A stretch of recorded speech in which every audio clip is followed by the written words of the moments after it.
पवित्र दशहरा उपलक्षे मोर समस्त ओडिशावासी को अनेक अनेक शुभेच्छा और अभिनंदन।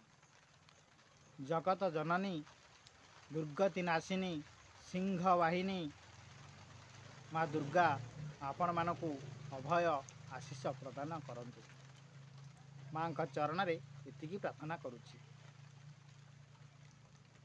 माँ देवी दुर्गा महिषासुर को वध करी देवता मानकु रक्षा करथिले।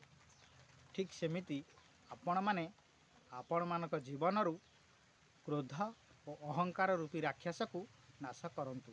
देखिबे आपणकर जीवन सबुदिन पई हस खुशी रे भरी जीव।